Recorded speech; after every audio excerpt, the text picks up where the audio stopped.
Happy Wednesday. Yes, it is that time. Welcome back to Ready Set Real Estate for another information packed episode.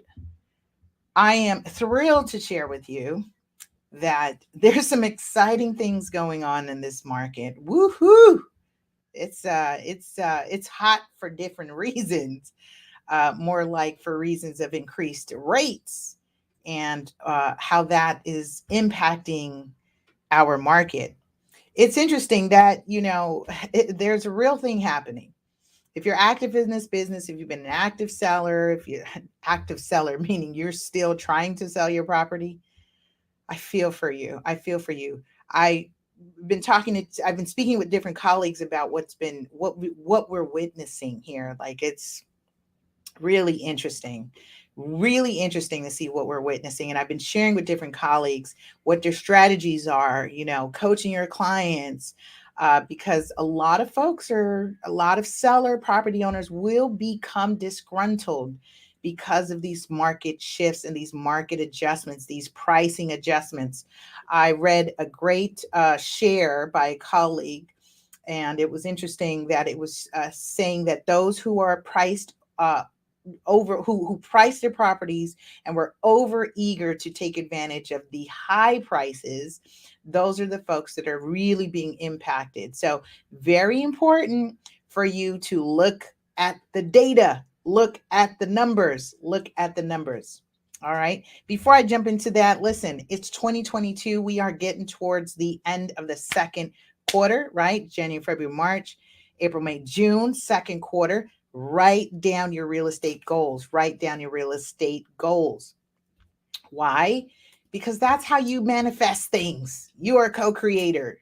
You are a co-creator. So make sure you're writing these things down. I tend to be fidgeting around these because I want to make sure I have my water ready so that we can get into this discussion today. I felt like it was important to share with you what is today's topic. We're on episode 167. 5 things every inheritor should know. What we do on this show is real estate literacy. I'm a real estate advocate. I'm an advocate for real estate literacy. Not everyone wants to be a homeowner, but you may one day inherit some property. And then what? Right? That moment of home alone. You're a property inheritor. You're home alone. And what do you need to do? What do you need to know? That's what we'll talk about today. All right. Couple disclaimers before I jump into that. Of course, do not take what I share as legal or tax advice. Please consult with a licensed, reputable legal and tax advisor. So, an attorney, an advisor for your specific case. All right. Make sure that you are writing down. Oh, I almost said write down your goals. Write down your goals again. Of course, write down your goals again. I just wanted to say hi to Keith. Keith Johnson's in the building. He says, thank you for sharing your talent, which is needed to compete in any markets. It's you mean I just can't just learn to pass my real estate exam and come out here and sell millions of dollars worth of property? I need to be talented too? Come on. Come on. Come on, Keith. I need talent to do this too? I thought I could just have a midlife crisis and change careers altogether. The average age of the person that comes into the real estate industry is 62. I'm nowhere near that. Not knocking on those who do that, but just to share with you, people go through a whole life, a whole career, and they go, you know what? I really don't like what I do for a living. I'm going to go sell real estate. And then they come into this market and they come into this business and they feel like, well, a lot of folks are not properly coached and trained. Yes, I said it. Speaking to the mic for the people in the back. Some folks are not properly coached and trained, which is why I feel like it's a personal mission of mine to have this platform to share, educate, empower, inform, so that we all are just getting skills from different areas. I am confident in my skill. And so, as a professional agent trainer,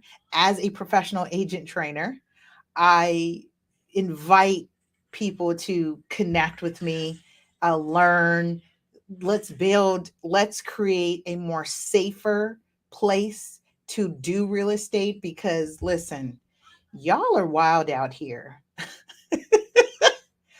It's wild. It is wild. So I thank you for that, Mr. Keith Johnson. All right. If you're new to the show, welcome. My name's Lisa Porta. Let me get rid of my disclaimer. My name is Lisa. Excuse me. I said Lisa Porta. I was a married woman. I'm married. My name is Lisa Gillett, formerly Lisa Porto. I'm also known as Super Agent. That is my trademark. Yes, I'm broker owner of Devenio Estates. We're based in Southern California, completely separate from the Ready Set Real Estate Show. I just want to share with you where my experience and knowledge base comes from. When I speak and share, I'm speaking from as a California real estate broker professional, active in the business, active in the business. I pushed the show time from 11 a.m.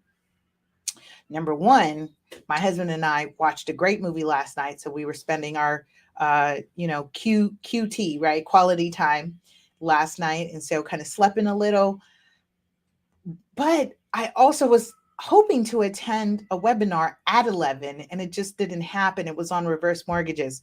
So I was torn today to talk about a couple things. I wanted to talk about reverse mortgages, and then I wanted to talk about PACE lanes. The reason being is because I'm seeing that families or those individuals who are inheritors don't really understand the time sensitivity with some of these mortgage products. So we'll discuss that today. We are diving in today. I also am a pricing strategy advisor, short sales and foreclosures certified. I'm a seniors real estate specialist. I also do probate, love probate. We just closed one of our probate deals. Woohoo, woohoo. We were in court and the bid got up to 66,000 over our contract price. So congrats to our sellers of the estate for the family. Now that is one way to honor the decedent. You get that much moolah for their property. That's, of course, in the event the family doesn't want to keep it, but that's a whole separate show and dialogue. Of course, in the event that the estate has to be sold and it's presented in that way to the court. And that's what I love about probate, because when you really understand the process and why you have to go through it, the court is ultimately looking into, is this the best thing for the estate to sell the real property? And you've got to present why. Why is it the best thing for the estate? You've got to think about it. It's there to preserve the estate, maximizing the equity when possible, which is why when they don't require court confirmation, you are able to maximize the equity because bidders show up. So we've got another one coming up next week. I'm really excited about that. It's really hot property in South LA out here breaking records. 9,200 square foot lot on a R3 zone, a single family home. My clients are really pleased thus far with their current contract price, and we're getting to court. And I imagine we're going to have a very interesting bidding showdown. I invite you, if you're in the South LA, SoCal area, I invite you to come join us. I invite you to come join us. Come let me know. You can join me in court. That would be fantastic. So that would be fantastic. Someone's at the door. Poppy, can you open that door and see? Meanwhile, let's be right back after this sponsor break. We want to thank Omnis Property Solutions. Be right back. Do you have properties that need to be maintained? For professional services that guarantee your property will stay safe and secure, Omnis Property is the team you want by your side. As a company, we pride ourselves on our best-in-class professionals, equipped with the latest technology for all your end-to-end property preservation needs. That means that from start to finish, our expert team can handle everything from accurate assessments to preservation projects of all sizes. Save money and time by working with leading experts that understand your needs and are committed to premier service. Get started today by contacting us for your project estimate. Visit www.omnispreservation.com or call 310-957-9132. Shout out to our show sponsor, omnispreservation.com. That's Omnis Property Solutions, based in SoCal. helping out, making you as a client agent look like a rock star. If you are a client property owner who has to deliver property vacant, clean, removal of all personal debris, junk, cars, things that need to be hauled off. Listen, give them a call. Give them a call and build that out. So they may not want me to share this, but I will share this. For select clients and cases, they will be open to being billed and paid directly through escrow. So, what does that mean? As a preferred vendor, if you add them as a preferred vendor, build that relationship with them like I have. They are willing to defer payment into the close of escrow. That means no out of pocket for from your client. Most people's money is tied up in the property anyway. So most folks don't have, thousands of dollars to do clean outs and whatnot, because it's an extensive project depending how much stuff these estates have, how much stuff these properties have. You're talking about people accumulating 20 to 40 years of stuff that is has to be moved. Someone's got to take that on. So the good news is somebody was at our door and dropped off new escrow opening packet. So if you get one of these here, that means you've got a new escrow opened. And so my client is really excited because she took advantage of the price reduction. She's a buyer, and the price on this property was reduced by $100,000. We got it in escrow. We got our appraisal back. We got the appraisal back higher than our contract price. We also did get closing cost credits. And then we just finished our home inspection. So, I'm going to be negotiating more repair credits or additional price reduction. Listen, I'm a beast out here. Listen, I just ask people, what side do you want me on? What side? Just what side? Let me know. Okay. Make sure you press one, lets me know you're here. Press two, lets me know you shared it. And of course, if there's anything that I share that is worthy of a mic drop, any real estate gem, anything that you're like, yes, right, that moves you, drop that mic drop emoji in the comment section and show some love. Okay. I want to say shout out to those of you who have shared it, because I can see it. I actually see and get notification when you do share it. So thank you, thank you, thank you for showing your continued support. Additionally, I want to say thank you for those of you who are tuning in on our radio podcast. We're available everywhere. So thank you for connecting, building, sharing, subscribing, turning on the notification bell. Lathan's over here on my side because he's now in summer school, or summers. He's graduated. So congrats to him. Thank you all for sharing so much love. I think he's like got over 100 comments and likes and posts. So just loving on him. And I thank you as a village for loving on him and encouraging him. He's now off to middle school. Off to middle school. So we're excited for him. He'll be enrolled in summer school as well, so he can acclimate to his new school. And he's been in tech camp. He's learned how to build his own AR, VR. Of course, I'm gloating right now because I'm a proud mommy. So that's why. Not to take away from the show, but I'm a proud mommy. Proud mommy. Alfred says, keep kicking ass, Lisa. You're a light in this world. I'll receive it. Thank you, thank you, thank you. I appreciate you for that. And so are you.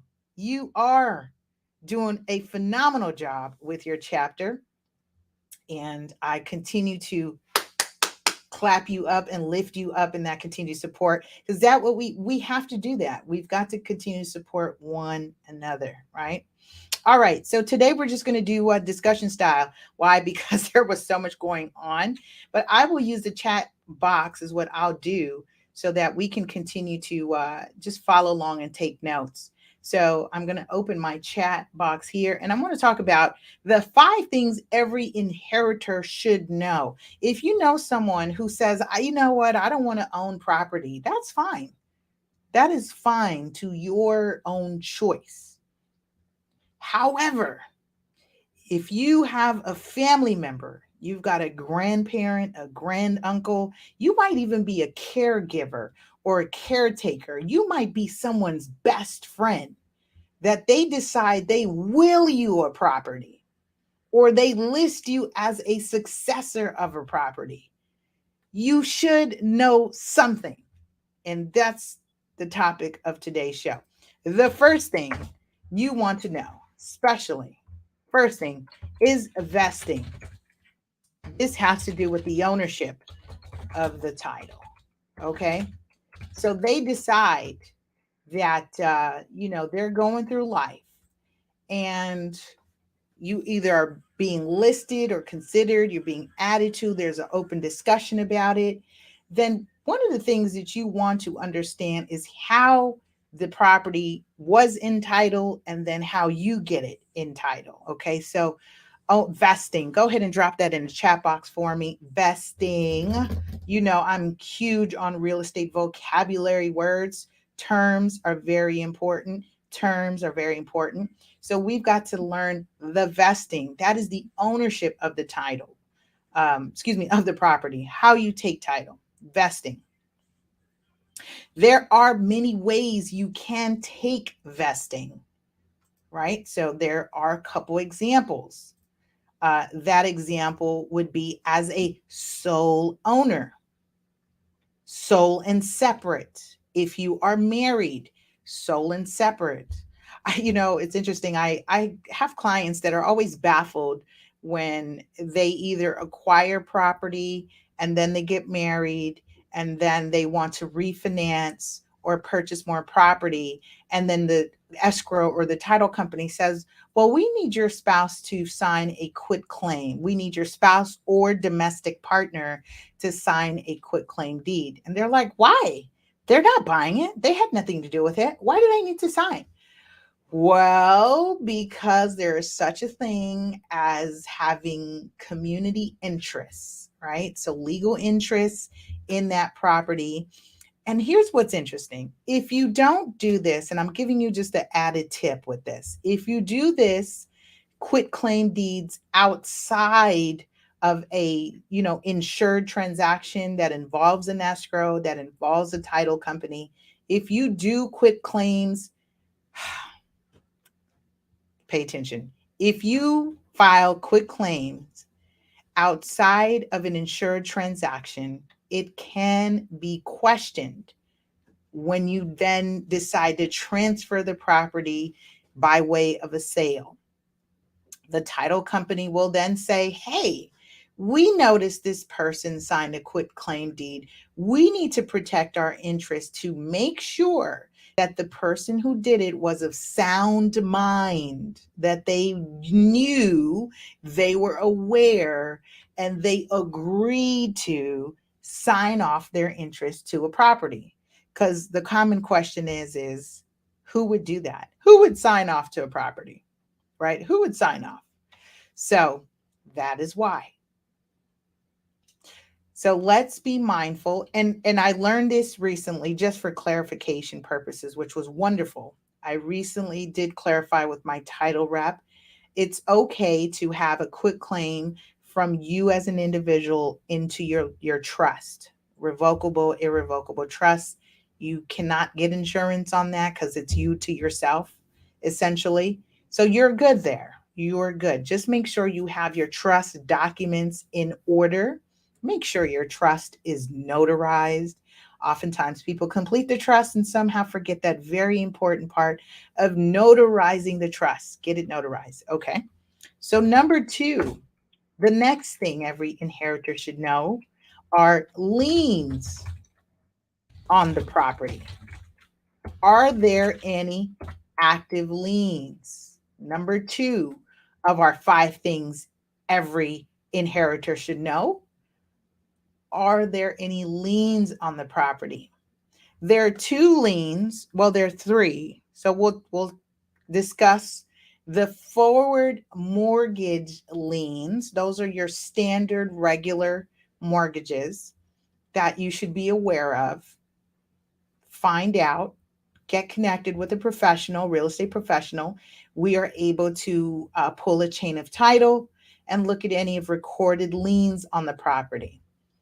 We just did one. So when I did an estimate for a client of what her payoff would be, she was aware of the reverse mortgage lien. So that is a product designed specifically for seniors. It cannot be assumed, means it has to be paid off. And oftentimes that is due in 30 days.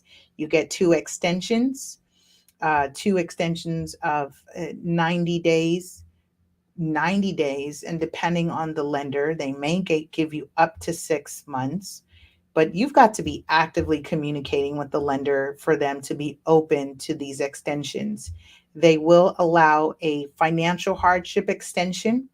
They have allowed a COVID extension if you were impacted by COVID. They will allow a marketing extension if you're working with a real estate professional and you need more time to close your escrow or market your property in order to close escrow. They will give you those extensions. Typically those extensions are 90 days. However, if you've been on multiple extensions, then they are not likely to grant you additional extensions. So it's important to have the paperwork, know the amounts that are due, when it is due. Is this a loan or lien that can be assumed? Meaning, in the case of a forward mortgage, there is law that protects the family in forward mortgages that will allow you to assume the loan. We did this for one of our clients and allowed him to assume his mother's loan. He was able to assume the loan. Mom passed away, property was left in a trust. He's the successor trustee. He was able to assume the loan in his name. And even better, he was then able to refinance out of that loan into a veteran loan, thereby offering him a lower interest rate product. So very important to understand the liens on the property, if any. The other thing, as an inheritor, you're responsible for paying off any outstanding liens. That does include the mortgages, and I discussed the forward mortgage or standard mortgage, the reverse mortgage, which cannot be assumed, that does have to be paid off. And then there's property tax liens. And then there's this other one that's been causing a lot of pain. It's called a PACE or a HERO lien. PACE or HERO lien. This one has been a pain in the arse for our real estate professionals. I believe there's about 3 states in the United States that has this type of lien, supported by your council folks, unfortunately. And it basically allows a homeowner to finance home improvements as part of or attached as a hybrid loan to their property taxes. I will not go in detail on this show because I know way too much about how this works.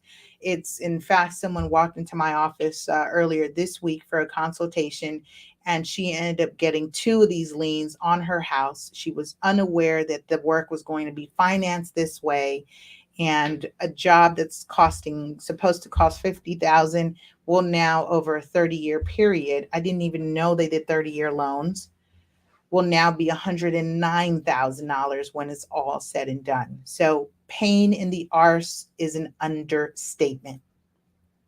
So as I continue sharing, the liens on the property, something you should be aware of. Another type of lien is liens such as the franchise tax board that is recorded against the person / their estate.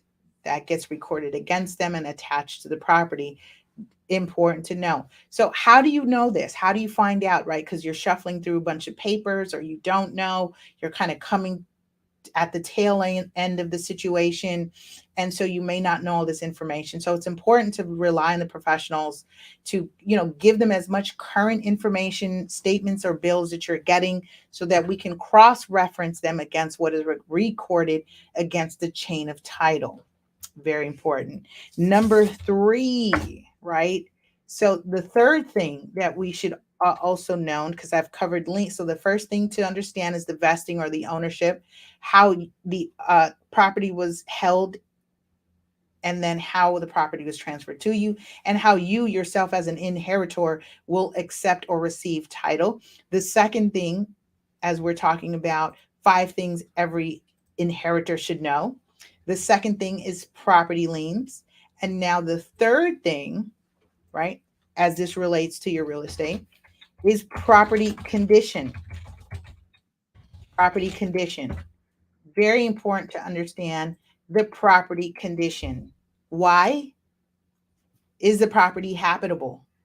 Right? Do you have a roof that's caving in? Do you have a roof that's falling apart? What's going on with the plumbing, right? So it would behoove you to get an initial inspection. Get an initial inspection to see what type of house you're inheriting, what is the condition, because then you can build your team and you can build your plan as to you take on this property and manage the estate. You use it as rental income, you use it as an owner occupancy, meaning you move into the house. It's best to know, just like when you buy a car, you receive something, what do? You take it for a test drive. So I implore you and invite you, get with your real estate professional, connect with the home inspector, and do an inspection. Some of these home inspectors are more valuable beyond just your new purchase inspection. A lot of them do an annual inspection of a property. They'll do a 2-year reinspection of a property. They are more resourceful and valuable to come out and share with you what the life line or term life period or life or years left on a roof, for example, or a water heater. Is the water heater going out? Has the water heater been recalled? Is the electric panel current, or is it going out? I know you're saying, well, this seems like a lot as an inheritor to know or take on, but this is what the responsibility requires, is for you to know what you're dealing with. Peeling paint, all these things. And the reason why you want to know that is because, let's say you inherit a property that's free and clear. You may have an opportunity to refinance that property. However, the lender does send out an appraiser to call out any issues that would affect the HUD guidelines. So HUD sets forth health and habitable guidelines, health and safety standards, right? So peeling paint. You want to look at smoke detectors, carbon monoxide, water heater being strapped or being up to code, right? If it's in the house, it's got to be 18 inches raised. If it's in the garage, it's got to be 18 inches. There are different things that a real estate professional / broker can assist you in prepping so that your loan meets those guidelines, right? And working with you in the event that the lender calls any of those items out. The reason why I bring that up is because you may be able to do a small cash out refinance, right? Refinance of that property, pull money out to fix it up, prep it up, and then rent it, use it as a rental income and leverage that as a rental income. And then maybe the money you have left over, you can invest in more property. So use that one property as a stepping stone to build the next, right? My investors know this very well. RRR, right? Rinse. What is it? The rinse, wash, repeat formula is essentially what they talk about. That the burr, right? They know this. So it's a gold mine if you are an inheritor. And these are, we're discussing the five things every inheritor should know. So what's the first one we talked about is the vesting, ownership. How are you taking title? Number 2 are liens, property liens. What liens are on the property? I shared that PACE and HERO liens are causing a pain in the arse right now. And number 3 is understanding or knowing the property condition, because then you'd be able to leverage that property. So get a home inspection. Get a home inspection. Number 4, it will go in with number 3, which is the value of that property. Hello, I should probably put that as number 1. How much is this property worth? Everybody wants to know that, right? Value. So value of the property. Like I said, we're doing this discussion style today because I'm not doing a formal presentation or classroom style, because these are just 5 things every inheritor should know. I want to keep it short, simple, and sweet for you. So number 4, knowing the value of the property. Here's two, on two occasions, you're going to have two different values of this property. If you, as an inheritor, meaning the owner passed away, you want to get a death date on death appraisal. Write that in DOT, right? Not the DOT, that's the death on transfer form. Don't want to do that. That's a whole nother show. I talked about that 2 weeks ago. Date of death, date of death appraisal. You want to get a date of death appraisal. Why? Somebody asked me why. Ask me why. Why, Lisa? Why should I get a date of death appraisal? Why should I get why will I have two different valuations? It's important because there's such a thing called a step up tax basis. There's such a thing from a tax consequence, right? Real property, real estate, especially when you're selling and buying, have things such as capital gains tax that it's subject to or exempted from, depending on whether you meet the exemption requirements. Escrow will send you a nice form and say, do any of these apply, right? Did the owner use it as their primary residence? If you say yes, then you are exempt from that federal tax withholding. Did XY happen? In fact, I think we'll go over that. I like this idea. We'll talk about that next week because this is happening more and more, and a lot of these folks who bought these properties at 30,000, 60,000, 100,000, and these properties are being sold for 500,000, 600,000, 800,000, $1 million. uh, that's quite a gap in there. So you'll get hit with that capital gains tax or that federal tax withholding. And right now, per my escrow and from what I've seen on these net sheets, it's a 33% withholding. There's a lot of moolah, a lot of money. So if there's time to be strategic, great. If there's not, you're just going to take the hit and pay the withholding. Make sure you keep the closing statement for your records so you can present that to your tax advisor when you are doing your taxes. Okay. So why? Why? Did anyone ask me, say why? Why do you need a date of death appraisal?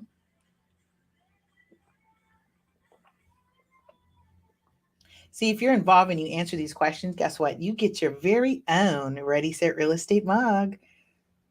Shad should be getting his mug. June got their mug. Latanya in the building, 3.33%. Is it 3.33% or is it 33.33%? Is your decimal? I feel like the federal tax withholding is 33%. Is that my decimal or your decimal? Let's just double check. I don't like giving misinformation, but again, I do disclaim, please check with your tax advisor. 3.33%? I thought it was 33%. Or is it 3? Is it 3 and 1/3? That's what it is. Okay, 3 and 1/3. She's an escrow officer, so she says it's 3.33. I thought I saw somebody's check a lot bigger. It was like 36,000 that they had withheld. I have to look at their math again. Look at their math. So the reason why you get a date of death appraisal is because you're looking at the valuation of the property when the person passed away. How much was it worth at that time? Especially if you're a relative, you're allowed to claim the step up basis, right? You're allowed to claim the step up basis. If you're a joint tenant, you're allowed to claim the step up basis on the person's half of the property. And very important to have a tax advisor so that you are reducing your tax liability. Now, that's one thing, right? And then you're going to get a second appraisal. What are we talking about? We're talking about the value of the property. You're going to get a second appraisal, and you want that to be at your market value. So they'll have, and depending if the appraisals are done pretty close to each other, because sometimes someone will go through a whole process and inheriting property be like a year, 2-3 years later. That you've been in this process of reclaiming the property as an inheritor, however long that takes, and time may have passed, right? Time will pass. As you can see now, time has passed in the last 60 to 90 days, and we are seeing that appraisals or valuations are changing. They are changing, they have changed. So making sure that you have for your records what's the value.